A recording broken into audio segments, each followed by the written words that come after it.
Hello, guys. Listen, I'm gonna lay it out for you guys, and I'm gonna do it in this program. I'm gonna do it very carefully, and I'm gonna try to explain it in my own words so that you can understand what's really going on in the financial system right now and why this whole house of cards is gonna come down.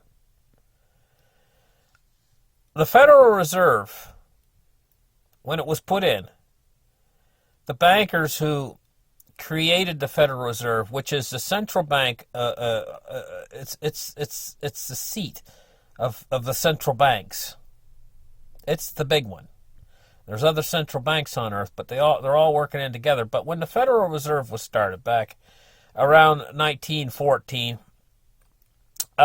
which is over 100 years ago, it was put in a fashion that would work in the time back in those times, because in those times the earth hadn't been manufacturing, and everything was on the rise. Industry was on the rise. We were going into an industrial revolution, and credit was expanding, constantly expanding. Industry was constantly expanding, and the system that they put in place with the Federal Reserve worked. It worked. It was a good system. It actually was a good system. It allowed the free flow of money to create new projects and stuff. Banks could create new money. And as long as industry kept expanding, the monetary supply could keep expanding. And because this is really down to the basics of what it actually is, it's a Ponzi scheme. It's an enormous Ponzi scheme, but it works as long as you can have exponential growth. As long as the GDP of your countries and the GDP of the entire world just continues to constantly prosper. For this system to actually work, you probably need quite a high level of GDP around the whole world, the whole globe. And this is fine if you're constantly expanding into new territory, cutting down rainforests, bulldozing over the trees and everything, and bringing them to the mill and cutting down trees and everything. This system works. But what happened was it continued to work, and they continued to expand industry all during the 1900s, 1920s, 1930s, 40s, 50s, 60s. They kept spreading. The world kept spreading. It kept, in the actual physical world, kept spreading. What happened in 2008 was that expansion, basically an expansion of credit and an expansion of industry, finally hit the point where the farthest reaches of darkest Africa have been explored. All of the technology had reached a level where they could find oil in the ground and everything. All of the technology to find new resources and to exploit those resources had been used, and they had covered the whole world to a point where they weren't able to expand like they used to be able to. And what happened was because they weren't expanding. See, the main form of money creation is the banks lending out money on new projects and stuff. Because they weren't expanding like they were before, the monetary base actually in 2008 contracted for the first time. So they were able to go from 1914 all the way up to 2008 before the Ponzi scheme hit its first big contraction. That's what happened. And so instead of saying, okay, this system is flawed, and revising it in 2008, so that revamping the entire system or resetting the entire system. Instead of doing that, they tried to cover it over by expanding the monetary base. And they did. They were successful. They've been successful at doing this for 10 years. But really, all they did was expand the monetary base. They haven't expanded the world's industry and stuff. China tried to by building ghost cities and everything else. They did their part in keeping this going, but even that can only go so far before finally it's ready for another major contraction. because you cannot keep expanding credit exponentially to nothingness, just creating money out of just abstractly for nothing. The banks just absorb it in what's called a liquidity trap. And then they don't lend it out because interest rates are down near zero, right? So the Fed realized, hey, you know what? This is a Ponzi scheme, and it's going to collapse unless we can get these interest rates up. But the problem with this is the whole system is fundamentally flawed, going right down to the central banks themselves. It's a Ponzi scheme. And to really correct this, you have to reset the entire thing and change everything. You have to throw out the system because we're not living on a world that's infinite. If we were living on a world that's infinite, we could continue with this system and continue to explore out and explore industry and even move to other planets and harvest them. And we could continue with this system longer. This ever-expanding Ponzi scheme. But we can't. We're on a finite planet. Space exploration's kind of out of the question. We've explored every country available to explore at this time. So we had the contraction in 2008. Now here's what I'm going to get into that's going to be kind of special. The special part you haven't heard yet. You kind of probably already figured all this out. Some of you have, anyway. What I'm going to get into is there's going to be 3 contractions. We've went through the first one, 2008. That was the first contraction. We're getting ready. We're right on the edge of the second contraction. Now, each contraction is greater than the last one. And each expansion after the contraction has to be greater than the previous one. There's going to be 3. We've had one in 2008. We're getting ready to have contraction number 2. It's just like a woman that's pregnant. You know, she's going into labor. She's having contractions. This is what it's like. This is not going to end until the baby's born. We're into these expansion-contraction cycles, and there's going to be 3. So we've had the first one in 2008. The second one's getting ready to occur, the contraction. Now what's going to happen is as soon as the contraction's over, we're going to have another expansion. And this next expansion is going to be the biggest one yet. And the last expansion that they did after the 2008 crisis almost created an economic recovery. It was so close that they touted in the media an economic recovery, and a lot of people believed it. It was just that far from an economic recovery. If they'd done a little bit more stimulus, if they'd done a little bit more, instead of putting it to Wall Street, if they'd done a little bit more and put it to Main Street, they would have had an economic recovery. But they knew, they're smart. They knew that if they brought that economic recovery, that they would start inflation running away, and they didn't want that to happen. So they just gave enough stimulus to pull us out of the economic malaise of the first contraction in 2008. But they didn't do quite enough stimulus to put us into an economic recovery because they were frightened of inflation. You see, they can fight the contraction by adding money to the system. But they cannot fight inflation, because if they try to add money to inflation, they just make it run away all the faster. It's like throwing water on a grease fire. You know? So that's where we're at right now. We're getting ready to have this next contraction. It's the second contraction. We're going to have 3. When this contraction comes, then it's not going to last very long, because like 2008, in fact, this contraction is probably going to go quicker. Henry Paulson, back in 2008, and President Bush and everybody, they jumped on it pretty quick.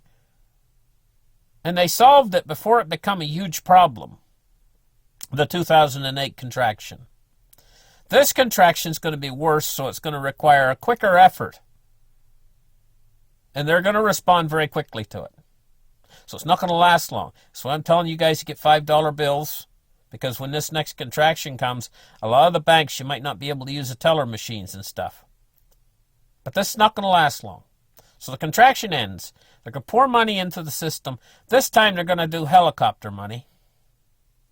in one form or another, plus the quantitative easing and stimulus packages like they did before. They're going to save the banks all over again. And this time they're going to have to do that little bit of extra push, put that little bit of extra money into the system, a little bit more of everything, and they're going to send us into an economic recovery. But this time they're going to trigger the inflation. They almost triggered it last time. There was an awful lot of talk last time that we're going to have a hyperinflation when they were doing the stimulus. It never come. It never materialized. The reason why is they didn't push it over the edge quite far enough to get the hyperinflation started. It's almost like a guy's got a lawnmower, right? And say he pulls the cord and the engine turns over. But he doesn't pull the cord fast enough. The engine doesn't start. That's what happened in 2008. They pulled the cord for the hyperinflation, but wasn't quite enough to get that baby running. This time they're going to have to pull the cord fast. Vroom, the lawnmower's going to start up. Now, how are they going to get that stopped once that inflation gets started this time? Well, the answer is they're not. We're going to go into a booming economic recovery worldwide. What that's going to do is it's going to lead to, again, another expansion of credit. A monstrous expansion of credit, again, and debt as well. You think the debt's high now in these countries. You haven't seen nothing yet. And the currencies are going to start to die at that point in time. This is going to be rocket fuel for cryptocurrencies. So the third contraction is going to be a hyperinflationary type contraction where it causes the destruction of all the fiat currencies on Earth. And that third contraction is going to be a deflationary contraction in cryptocurrency, not in physical currency. In other words, the cryptocurrencies are going to deflate. What that means is, it means they're going to go up in value massively. In fact, they're going to absorb all of everything on Earth is going to be absorbed into the cryptocurrencies. The entire net value of the entire planet. All the gold, all the silver, all the diamonds, all the oil, all of the real estate is all going to be priced in cryptocurrency. And the primary cryptocurrency is Bitcoin right now. Now, can another cryptocurrency unseat Bitcoin? I don't know. Bitcoin holds a pretty damn good lead on everything. And as far as Bitcoin's concerned, they're putting in the Lightning Network, which will enable Bitcoin to be able to move much easier than it does now. Much, much, much, much easier than it does now. And so the scaling problem's probably not going to be that much of an issue. And Bitcoin is, once it starts to take off, it's going to outprice. This is what I believe is going to happen. Now, do not take this as financial advice. This is not. But it's just something that I believe is going to happen. I believe that Bitcoin is going to move out of the price that's affordable for anybody who is a normal person, not a rich guy, not the 1%, just normal guys like you and me and everybody else. I believe that when this happens, that the value is absorbed into the cryptocurrency is going to be so bad, the price is going to go up so high, that when your friends and neighbors that don't know about cryptocurrency finally decide in the end, because everybody's swinging in, everybody's trying to get some of that as their savings, when everybody's on board, and by that time you're going to have your applications that are like the super applications, wallets that work so easy that it's going to be much better. And by that time the government will probably have regulated the wallets and everything, and they'll probably have a database of all of the cryptocurrency. And so, but that doesn't matter, because everybody will be moving into it, because it's going to be legitimized. It's going to be the way to hold money. It's going to be the money of the future, is cryptocurrencies. By that time, when your friends and neighbors decide to finally buy in, because they have to buy in, because their dollars are basically useless, and it's so antiquated anyway. I mean, nobody's carrying cash now. Can you imagine trying to carry cash when everybody's went digital? Okay, so we moved into that point in time when everybody's got their wallet on their phone, and everybody has to have a phone. Otherwise, they're not going to have a bank account. The bank account's going to be basically on their phone. It's very simple. It's very easy to use. You can send any money anywhere over the internet. Who doesn't want to use a system like that? People love their phones too. And they have it all right there. Their bank, they don't need to drive to the bank anymore. They got it right on their phone. That's what's coming. Instantaneously send money to anyone, and you control your own bank account on your phone. It'll probably be government registered. And so that just makes it more legitimate so that people feel safer. And the government will probably add a few things in, to make your phone more secure so that people can't steal your money. Or you won't, if you lose your phone, you can still retrieve your money. They'll add something to it like that. So this is where we're going. So all the value transfers over into the cryptocurrencies. The cryptocurrencies are going to go up 1,000 times what they are now. This is what I believe. Now, do not take this as financial advice, but I think that they could go up 1,000 times. That means for $1 invested, you'd make the purchasing power of $1,000. But by that time, you're not going to be talking about dollars anymore. Dollars going to be a thing of the past, so you're not going to be pricing that purchasing power in dollars anymore. It's going to be priced in how much cryptocurrency you have. This is where this whole thing's headed, and the rocket fuel for it is something that they did 100 years ago when they put this system in place. They've actually created the driver needed to drive cryptocurrencies up to these infinity prices, because they've created an inherent flaw in the system that cannot be fixed without a reset, and a reset is going to be a transference of wealth from the fiat currencies into the cryptographic currencies. That's what I believe is going to happen. And something that's almost scary, I mean, you can look it up. There's some guy on there, I don't know, maybe he is affiliated with the deep state or something. Maybe he knew what was going to happen ahead of time because maybe the deep state told him. But he pretended to be a time traveler. I think he pretended to be a time traveler. I mean, okay, some people want to believe he's a time traveler. Go ahead and believe he's a time traveler. But he talked about Bitcoin on the internet years ago.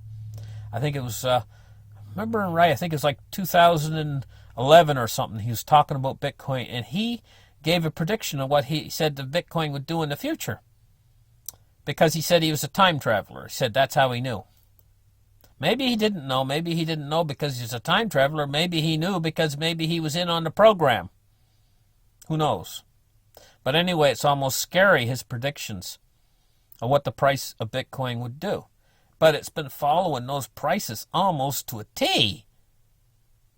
It's almost scary how it's been following. And it's fun. It's fun to go on there and take a look at what he has to say. Even though I don't really buy into the time traveler part of it, still his predictions are almost uncanny about the timeline. And it's almost to the point where, it's getting to the point now where it's almost like when you read that, it's almost like, you can read it on Reddit. Just put in, if you want to read it, just put in Bitcoin time traveler or something like that and you'll find it. But his predictions were, I mean, it's almost scary. And his predictions into the future from here show Bitcoin climbing higher and higher. And he also talks about the dollar becoming worthless in his predictions. So anyway, I found that interesting. Listen, we're in for some very interesting times coming up. Thank you for listening. And there wasn't much happening in the Bitcoin realm today, so I didn't do a Bitcoin at the average normal Bitcoin report. I'm doing more like this ramble, and the normal Bitcoin report was just so boring because the price is staying right in it around the same day after day. We're not getting much price movement right now, And so I figured you guys probably wouldn't want to hear about the price movement that hasn't been moving for days. The same old, same old. So it's basically same old, same old. I'm waiting for some action, in this market. It's coming. I personally believe that all you guys that are HODL and you're going to be very happy with the results a couple years from now. Very happy indeed. Thank you guys for listening. Like and subscribe, and we'll catch you in the next show. Bye-bye, guys.